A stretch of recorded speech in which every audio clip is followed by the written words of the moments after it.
All right, Saagar, what's on your radar? Well, it's been all but a certainty now for days, but yesterday, the final nail in the coffin of a potential stimulus deal before the election was struck, interestingly enough, not by any one party, but by all three on the same day for self-serving political reasons that ultimately doom millions to possibly one of the toughest winters since 1932 at the height of the Great Depression. And the key thing I want you all to take away is how bipartisan of a failure this is, through and through. Let's start with the Democratic side, where a lot of the blame lies with House Speaker Nancy Pelosi. Pelosi, for months, has said that she is absolutely willing to make a deal, but has dragged her feet at every single turn when presented with a good faith offer.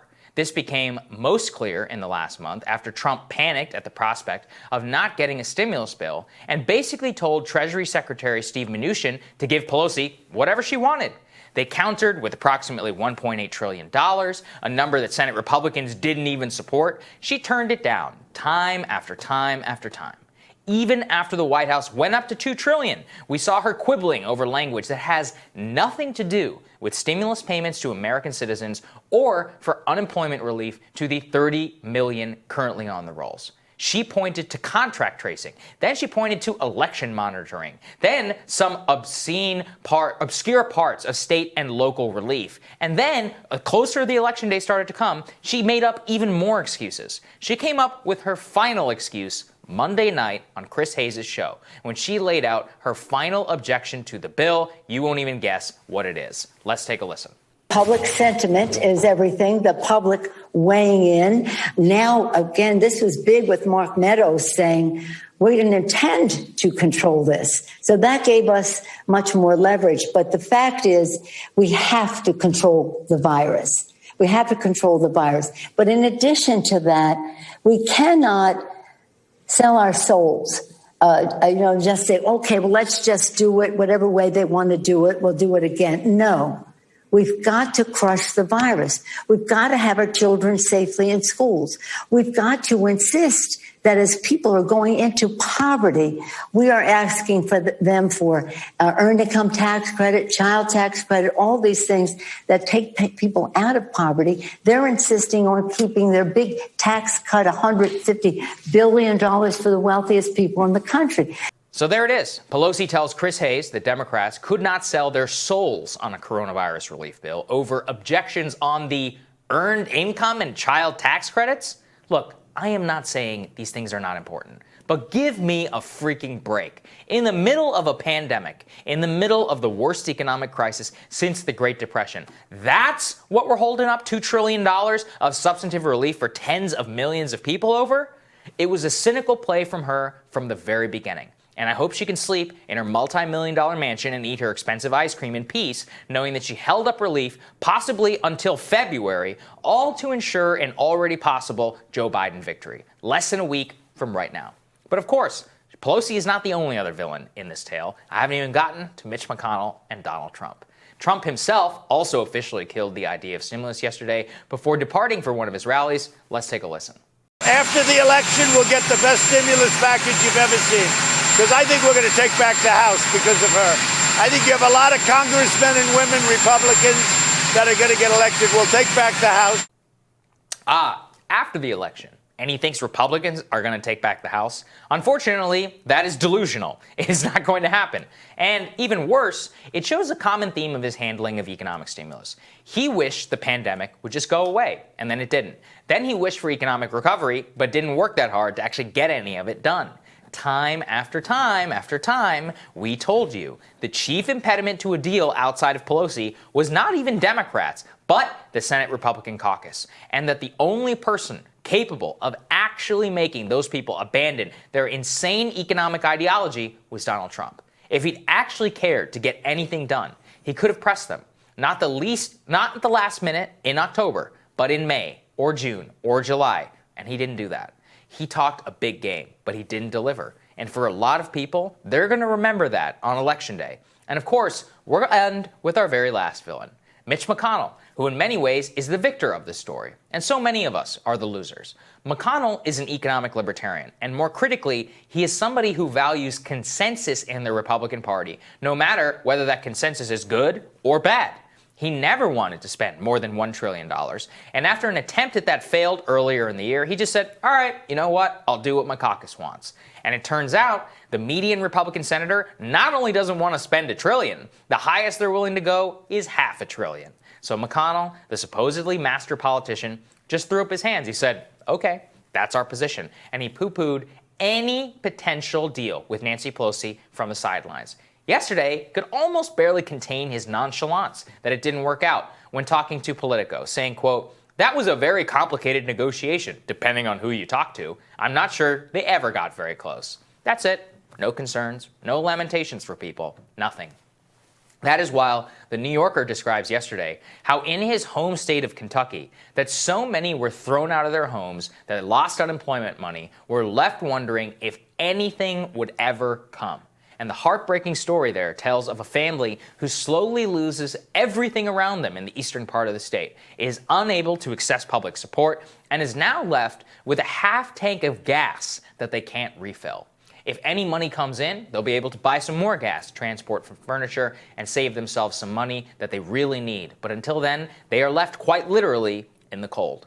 That brings us to the end of this failure of a story, possibly the most important story ahead of the election. Not one of the three major heads of government acted in good faith or worked hard to get real relief for Americans at a time when they needed it the most. And in our current system, it's just so you're not really architected that you can make all three pay a price. Some will benefit because of this. It's maddening to think about how we've been gaslit into these decisions and how much is on the line for so many. And all I can say here, with 6 days to go, is you should remember how each of these people behaved in this scenario. And you should remember it in the future. And you should work hard to make sure that our system actually works for people who are out there waiting for some help. Because if you and I and others do not do that work, eventually nobody will be around to stand up for them. And I keep thinking about that, Crystal, which is that the Pelosi footage, saying that she killed this because of the earned income. And again, look, I probably agree with her on the earned income tax, right? But it doesn't matter. That's not something that you hold up trillions of dollars in aid. There was a $2 trillion deal with $1,200 stimulus checks and more unemployment, which would have meant the world to millions. And I have met many of them who are like, look, even $100 in unemployment, not even $400, not the original $600, just that $100. I could make my bills. I could go do that. That family I talked about in Eastern Kentucky, they could save $95 a month if they could get more gas, but can't afford the gas tank. That's how broke they are. They got nothing. They can't even move. They can't leave their house. They can barely pay their bills. They have no jobs, nothing. And because they all lost, and everybody around them is in the same boat. So what are they supposed to do? And it says everything that is the state that Mitch McConnell represents. One of the most powerful men in the world. Right, exactly. And these individuals are just left out in the cold. I'm really glad you brought up the New Yorker story, which I read yesterday, which was absolutely heartbreaking and representative of what is happening in so many communities for so many families across the country that goes completely unheard and invisible in this town. We've gone over the many list of villains in this story. And, I think Trump being the ultimate one because he was in the position of power and then finally, just ultimately kills it here. And don't believe... He bears the responsibility. Yeah. There's no question. Yeah. And listen, he wants to say, after the election, we're going to pass. Do you think that's going to happen? No. Do you think that's going to happen? At least the Senate R's right now have a little bit of electoral pressure put on them, especially if he loses. You think he's going to be able to rally them? And do you think that he's going to care to rally them? This is his election, that he could most benefit from putting this out there. The only way that I think he ultimately does anything whatsoever that these people could be corralled again is some sort of massive stock market drop, which, look, the futures are down this morning. You never know, that could come. But barring something sort of catastrophic happening that, their rich friends actually care about, there's nothing coming. This was the last chance. Pelosi decided in bad faith she didn't want anything for the election. She didn't want to give Donald Trump anything. The Senate Republicans dug in their heels. Mitch McConnell is ridiculous, and Trump didn't do what it takes. But I also want to highlight one of the quieter failures in this, which is the Progressive Caucus. From the beginning, the Progressive Caucus, progressives in the Senate. If there was ever a time when the ideas of the left, the progressive left in the party, were most salient, most saleable, the American public is 100% behind a massive stimulus, UBI, jobs programs, health care payments, all of this, the American people are massively behind. And we've seen so little organizing from the left of the Democratic Party, and even less pressure put on leaders like Nancy Pelosi or Chuck Schumer. I mean, Pelosi being, of course, the primary one because she's the one who actually runs, the House, obviously. So the fact that they were so quiet and so subservient and so unwilling to buck the negotiation tactics of their leadership is deeply disappointing. And if that's what's going to unfold in the Biden administration, it's going to be absolutely pathetic. I mean, Ro Khanna was the only one and he had to walk it back. who said anything, Yeah, right. And I give him a lot of credit for that. It's lonely to be out there. You had him, and you had a few centrist corporatists yes. who, were running in swing districts who felt like they needed to get this done for their people, and they're always about working with Republicans anyway. So that was their instinct. But when I questioned Bernie Sanders about this, he didn't have good answers. He's like, look, when we take control of the Senate, we're going to do this, and we're going to do that, and we're going to do the other. Great. I hope that you do. But I said, look, do you think that people can wait that long? Can they make it through winter? And he was like, no. Yeah. It's like, okay, well, this is the deal that's on the table. It may not be perfect, but this was the only chance to get something done. It's gone. Well, and you read that Eastern Kentucky story just like I did. You think they've got 4 months? No. They barely have one. And look, the Republicans are there too. Marco's the only one who said he would vote for the $1.8 trillion deal. Literally the only one. Really? He's the only single person who said he would do it. So, where was Hawley and where was where was Cotton and where was Mitt Romney? Oh, Romney said he was against it. And that's where he was. And where was Rob Portman and where were many of these other people who all represent states which desperately need this money? Roy Blunt of Missouri. How about Shelley Moore Capito in West Virginia? You don't think her people could use some help right now? I just saw the Republicans in Missouri being like, you killed us. They're like, we needed this stimulus money. We cannot pay hazard pay to law enforcement and other essential services throughout winter who, if it snows, good luck. Who's going to pay them to go out there and snowplow? I mean, this stuff matters, right? You think you can't go out of your house now? What are we going to do when we can't pay basic services? Yeah. This is happening all across America.